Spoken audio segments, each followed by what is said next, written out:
আমার মনে হয় এখন আন্টিকে সব বলে দেওয়া উচিত।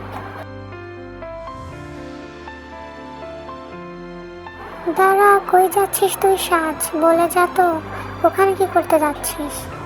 দাঁড়া, আমিও আসতেছি তোর সাথে।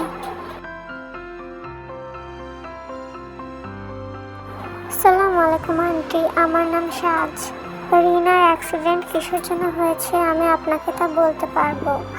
আসলে আমি সব দেখেছি, আমার জন্যই মূলত অ্যাক্সিডেন্টটা হয়েছে। Sorry aunty. মানে কি বলছো তুমি? আমি তো তোমার কথা কিছুই বুঝতে পারছি না। সব খুলে বলবে আমাকে?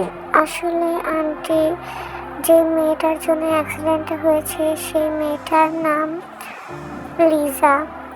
ও হচ্ছে, আমরা যখন কয়েকটা বান্ধবীরা মিলে দাঁড়িয়ে দাঁড়িয়ে আর কি করছিলাম, কথা বলছিলাম, তখন ও আমাদের কাছে আসে এবং কোনো একটা বিষয় নিয়ে ঝগড়া লাগায় নিজে নিজে কাঁদতে থাকে। আমার বান্ধবীরা ওকে কিছু যে বলে আর নিজেই কেঁদে দেয়।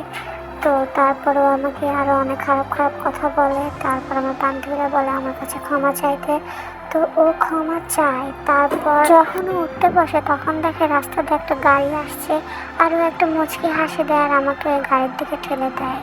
তখন রিনা এসে আমার জান বাঁচায় এবং আমার জায়গায় রিনার অ্যাক্সিডেন্ট হয়ে যায়। কংগ্রাচুলেশন, রিনার কন্ডিশন এখন একদম নর্মাল। ডক্টর, আমরা কি এখন রিনার সাথে দেখা করতে পারবো, নাকি এখন দেখা করা যাবে না?